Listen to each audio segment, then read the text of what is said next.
Today's daf is Masechta Baba Kamma Daf Yud Zayin. We're going to begin from the Mishnah on Daf Tezayin Omid Beis, and the Mishnah begins. Ma bein tam lemuad. What is the difference between an animal that gores the first time? It's called a tam, and muad means it did it fourth. This is the fourth time. Elishatam, we've seen this before. Misham chatzi nezik megufay. The tam pays half the damages, and more importantly, it's megufay from the body. You can never go back to the owner of the animal's bank account. It has to be the value of the animal, not more than the value of the animal. So that is the tam umuid. But if it's the fourth time, that means he's a forewarned animal, and it did damage. Mishalem nezik shalom. He pays nezik shalom, 100% of the damages. Min ha'aliyah. So that's a question. What is this word min ha'aliyah? But let's learn that you pay it. There's no way around it. That's basically, you never get any discounts. You pay 100%. The Gemara says, my aliyah. What is the meaning of this word aliyah? Amar Rabbi Lazar explained, the best of your possessions will have to go towards paying the damages of your animal.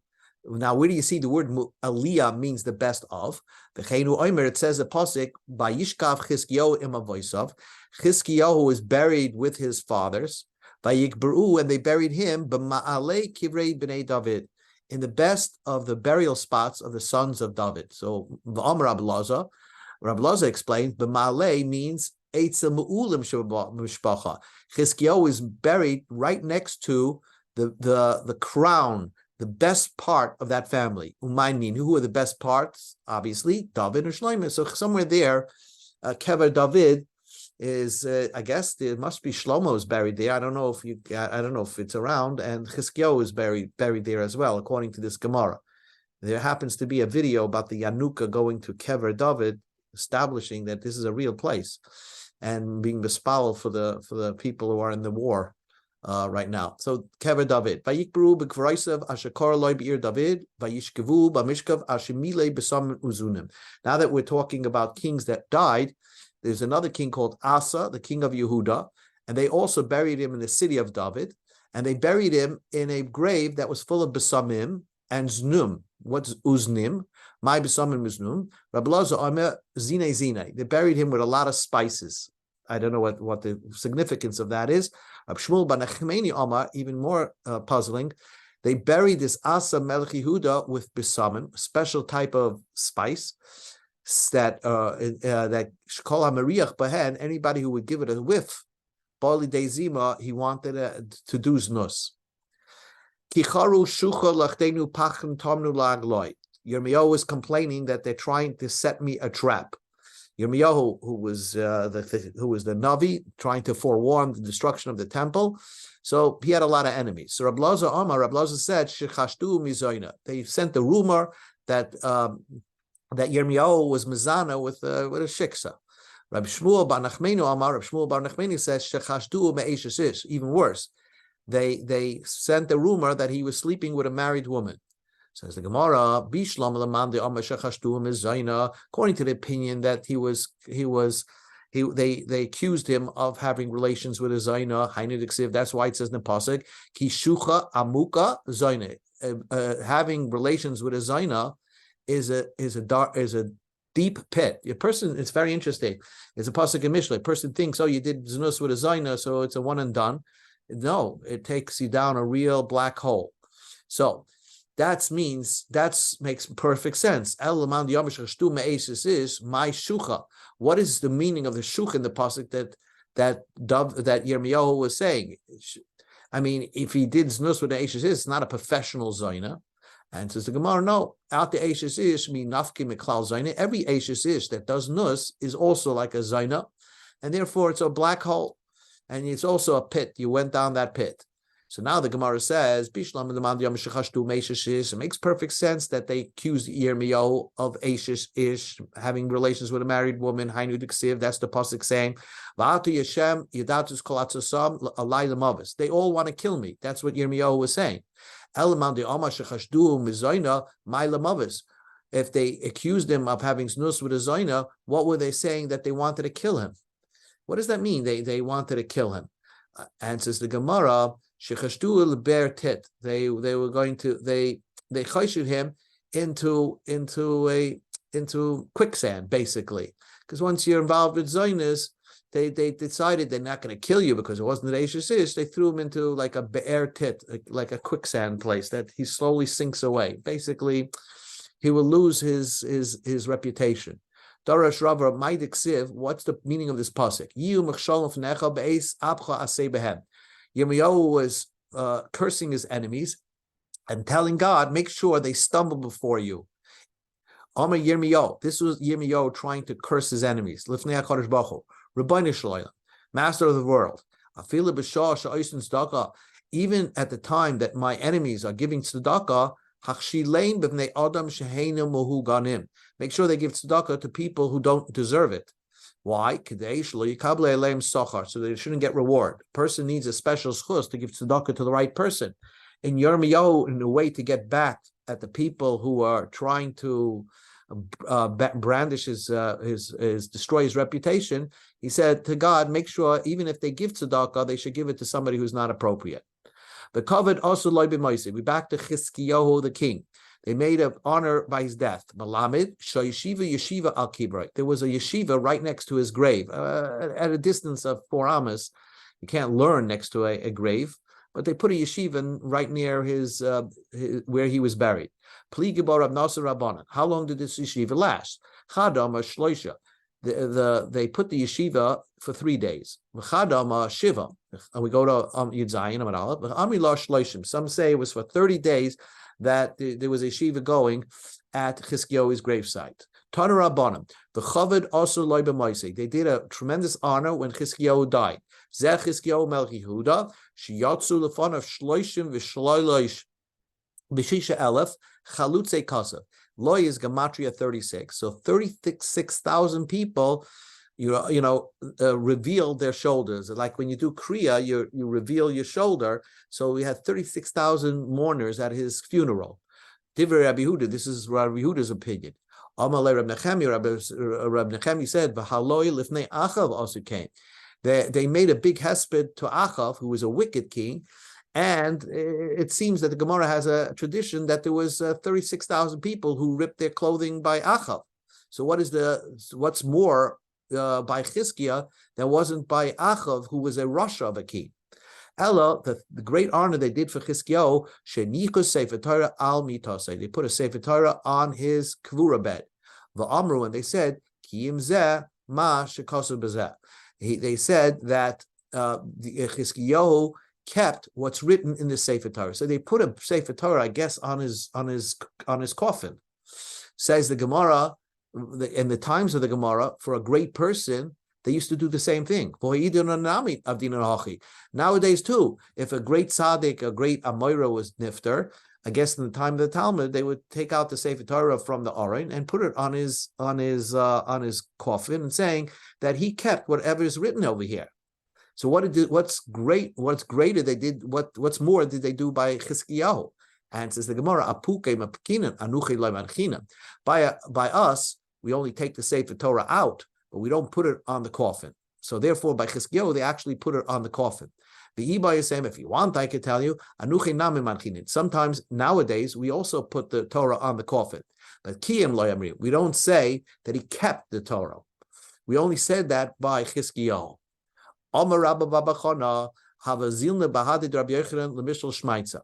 Rabba Baba Chana said, I was going with Rabbi Yochanan, and we were discussing and learning. Ki hava ayel bekis beil sekise. When he went into the bathroom, but right before he went into the bathroom, Rabba Baba Chana said, I asked him a question. Loi pashat lon, he didn't answer me, until he washed his hands. Umarach tefillin, then he put on his tefillin. Umavarach made a bracha, I don't think on the tefillin, maybe on the Netil Sedayim. Bahada Amalan. Then he explained to us that question. The question was, what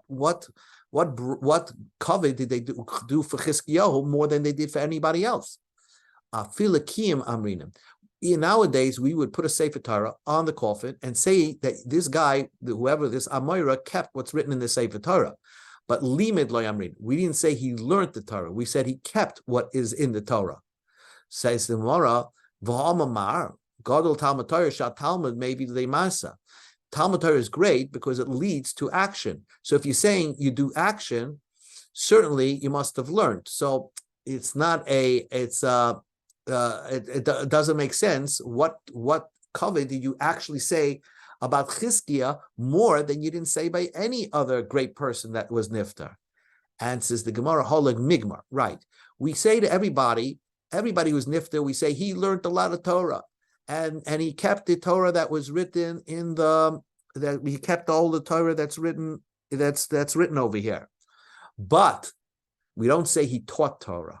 Holag Mure, to be a great teacher, that we don't say. By Chizkiyahu, that he was a teacher also, and as a king, he set aside ways to teach people how to learn, and that was a great honor they accorded him when he died. Says the Gemara, finishing off this parak, Rabbi Yochanan ben Yechol. Rabbi Yochanan said in the name of Rabbi Shimon ben Yechol, "My diksiv, what does the pasuk say? Ashreichem, lucky, zorik al kol mayim, those that plant on all types of water. Moshalchei regel, they send the feet of Hashor b'chamor, of the ox and the donkey." So we are darshaning four different words, Zoirei, Mayim, Hashor b'chamor. This is a remez, this pasuk, call ha'oisik b'Torah over gemilas chasodim. If a guy busies himself, either he's learning or doing gemilas chesed for people, so then zoiche. So let's say he's busy in learning and he's a shatchan also. He gets the inheritance, the advantage of the two great shvatim. Shenema, the pasuk says, Ashrei Zoirei. Lucky is a person that is planting. Planting, ve'ein zriya letzedakah. Planting is tzedakah. Shenema, ziru lechem letzedakah, ve'kitzur lefi chesed. Plant your tzedakah and harvest according to your kindness. Basically, a person gives tzedakah, you think that's it, that the mitzvah is done. No, it grows, because what you did was so significant that it gives forth fruit. So you're basically planting when you're doing tzedakah. So zayrei in that pasuk is tzedakah. And al kol mayim means you're also involved in Torah, because this pasuk says, whoever's thirsty, let him drink water. He will get the inheritance of two shvatim. What does that mean? Zoicha lekila ke Yosef. He will get a canopy like Yosef. That means Yosef was a handsome person, and yet no ayin hara got to him. Diksiv bein paras Yosef benoist so'ada alei shur. Yosef was very handsome, and girls used to climb the wall just to take a look at him. So you'll be a very attractive person. V'zoichin, you'll get nachlas yisachar. The ksiv, you'll be very intelligent. Ksiv, the pasuk says, Yisachar chamor garab. Yisachar is the donkey. Yaidei vina. You have to look at that pasuk. So Yisachar is the chamor. Shor refers to Yosef. So you'll have the merit of being in the shevet of Yosef and the shevet of Yisachar. Is the Amri? Others say the reason why you're going to be like Yosef is because oivev neiflev lefonav ki Yosef. Your enemies will fall before you like Yosef. On the blessing by Yosef, it says with these he's going to gore the ends of the earth. In other words, all his enemies will fall before him. So a person who busies himself in tzedakah and chesed and Torah, he'll be like Yosef, where his enemies will fall easily. And he'll understand. He'll be zeicha to be able to create new things like Yisachar.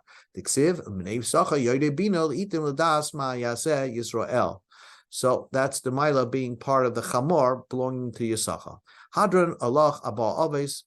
We begin Be'ez Hashem, the second parak in Masechta Baba Kamma. Kate said Haregel Mu'edis. How does a regel become a mu'ed? In other words, how does an animal right away when it walks, it damages, it has to pay 100% of the damage. If it breaks something as it's walking, then the Mishnah seems to repeat itself. The Mishnah says, an animal who has to pay 100% of the damage.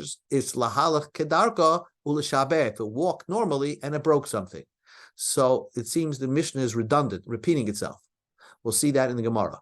If the animal was kicking out of anger, so that's keren. Now the Mishnah says,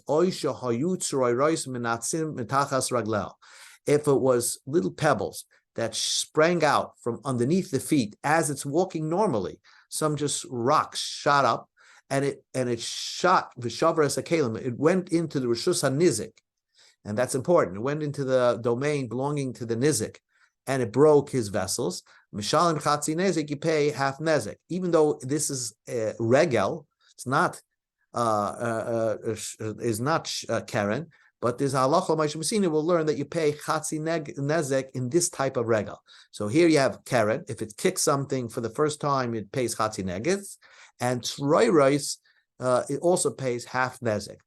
Now the Mishnah says another case. Let's say you have an animal darsa al clay. It trampled on a keli ushvaratu, and it broke it. V'nafal akli ushvarai, and then the shards came out of that kli that it trampled on and fell onto another keli and broke it. So al harishan, on the first keli that the animal actually trampled on, mashal nezek shalim pays 100% of the damages. Vala achrain, but the shards that came out, they're like pebbles that shot out of his feet, of the animal trampling. So that's called sroiris. Sroiris doesn't have to be rocks; it could be anything that shoots out. So then, if that caused another damage, mishalem chatzi nezek, you pay a half a nezek. Ha tarna goyim mu'adim lahalech kedarkoin l'shaber. A chicken, it's mu'ed to walk normally and break things.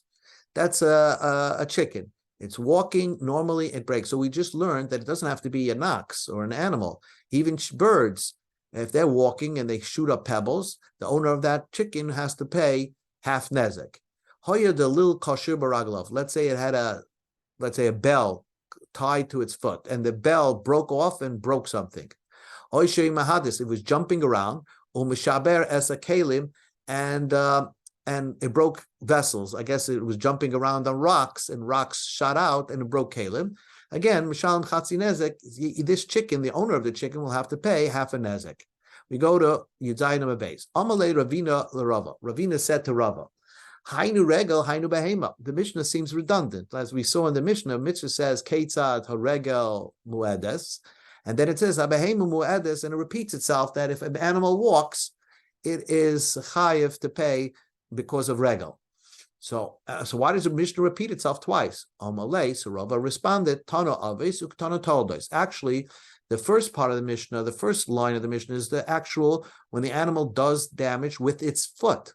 The second time, Habehema is hinting at there are, even if it's not its foot, if an animal does damage via its hair, as it's walking, let's say an animal's clumsily walking, it has a load on its back, or let's say its hair, or its saddle, whatever it is that's attached to the animal that bumps into something and knocks it down, that's a tolda of regel, because the animal is actually walking. It's not damaging with its feet by trampling on something, but it caused something to come off where it was staying. So that's a tolda. So that's why the Mishnah repeats itself, that there's an avos in regel and there's a tolda in regel.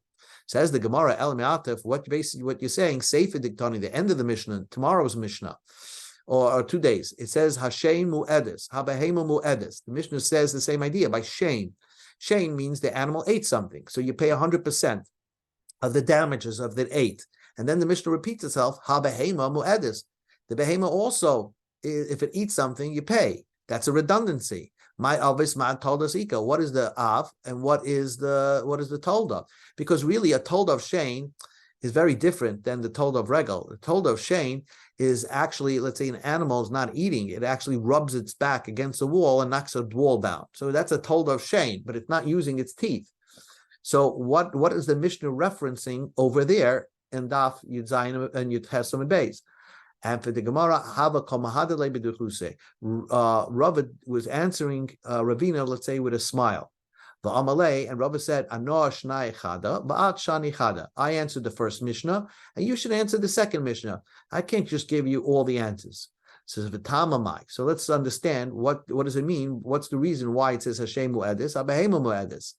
Amar Ravashi says, Tana Shein Dechaya, Ukutani Shein the Behema.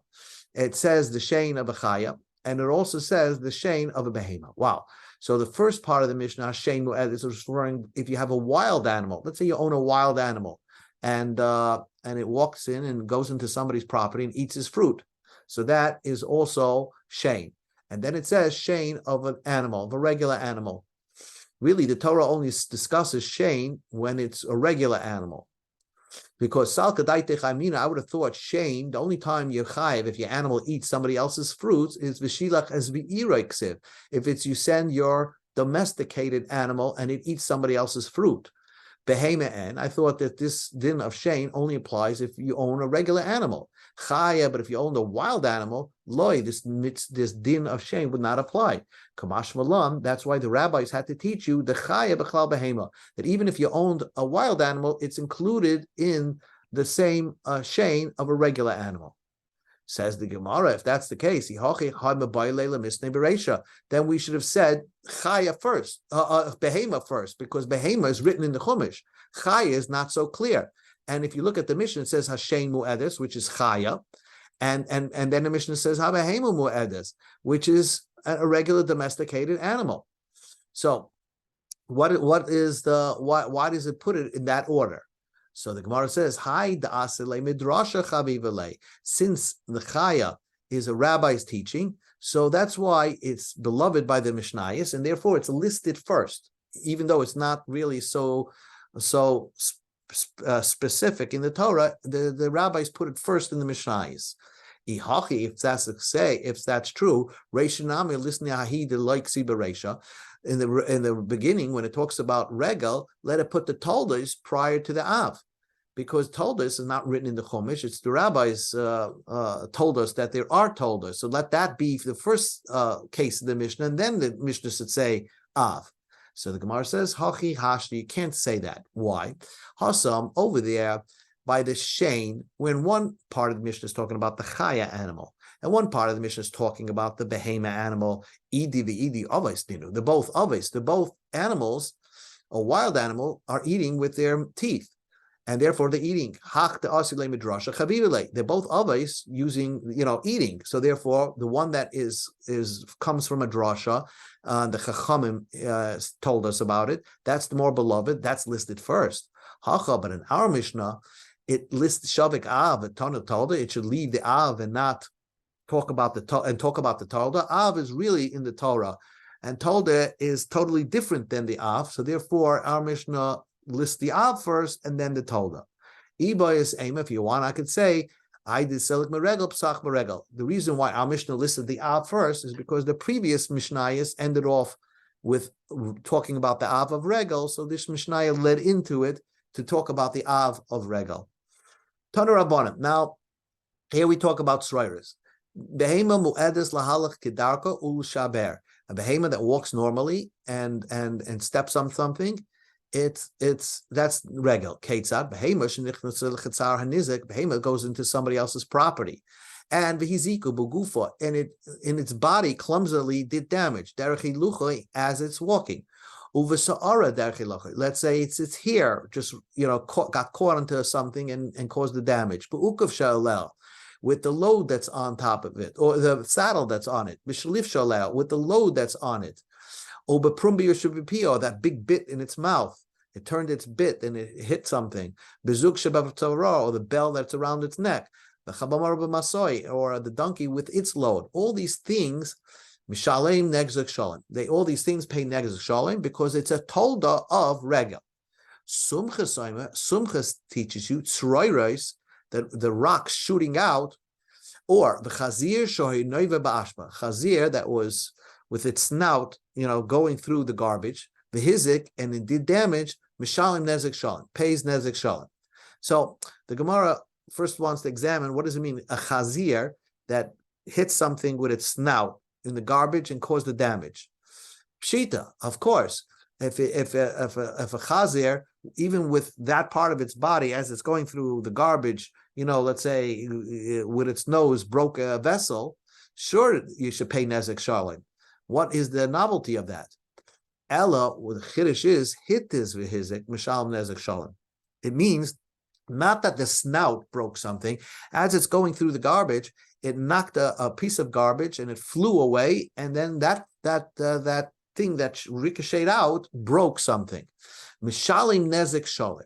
They pay nezek sholim. And what you're seeing over here is Samsumkis holds tzroiris pays full damages, not like we said before, like the Tana Kamma, who's in our Mishnah, who says you pay half damages. Says the Gemara, tzroiris man the who's talking about tzroiris? The Brayos never mentioned anything about tzroiris. Answers the Gemara Chusur Mechasre v'Hachi Tani. This is what's missing in the Mishnah.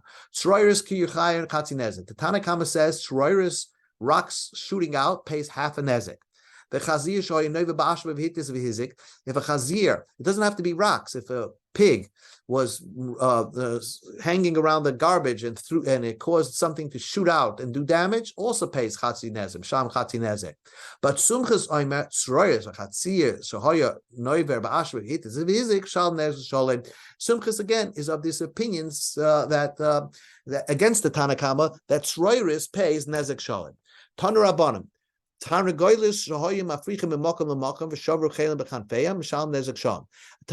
was dancing, a chicken was dancing, and with its wings it broke something, pays full damages.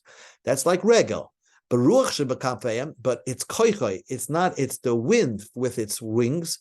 By its flapping its wings, it caused a wind, and that broke something. Mishalem chatzi nezek. That's nezek. That's like similar to tzroiris. Sumchas oimen nezek shalom. You pay nezek shalom. Tanya idach another brisa. Tarnagoylim shoy mahatzin agabe isa.